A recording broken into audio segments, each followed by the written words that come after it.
Channel of Vadodara. ન્યાય મંદિર ખાતે શ્રી રામ થીમ પર યોજાયેલ પ્રદર્શનને વર્લ્ડ રેકોર્ડમાં સ્થાન મળ્યું છે. આ રેકોર્ડ એક જ છત નીચે એક જ થીમ પર મોટી સંખ્યામાં કરવામાં આવેલ 23 મોટી સાઇઝની રિયાલિસ્ટિક રંગોળીઓ સાથે અલગ અલગ માધ્યમ અને અલગ શૈલીઓમાં કરેલ 50 પેઇન્ટિંગ્સ, જેમાં colour pencil, oil pastel, dry pastel, water colour, acrylic, mix media તેમજ વર્કમાં collage work, cutout, 3D, CNC, transparency, opaque અને શૈલીઓમાં મધુબની વર્ક,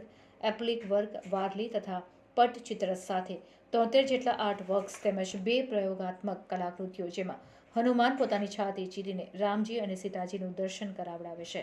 એવું પહેલી વખત જ મૂવિંગ પેઇન્ટિંગ તૈયાર કરવામાં આવ્યું તથા રંગોળીની ઇમેજ હવામાં ધર દેખાઈ.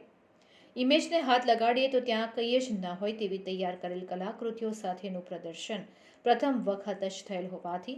Influencer book of world record નામક રેકોર્ડ મળેલ છે, જે શ્રી આદિત્ય ફાઇન આર્ટ્સના તમામ પાર્ટિસિપન્ટ્સ કલાકારોને સર્ટિફિકેટ અને મેડલ તથા પ્રદર્શનના માર્ગદર્શક Rajendra Dindorkar, founder of Shri Aditya fine આર્ટ્સને ગોલ્ડ ટ્રોફી, 2 સર્ટિફિકેટ્સ, બ્રોચ સહિત સર્ટિફિકેટ વિતરણ ભાજપના તથા વડોદરા કોર્પોરેશનના હોદ્દેદારોના શુભ હસ્તે આપવામાં આવ્યા હતા.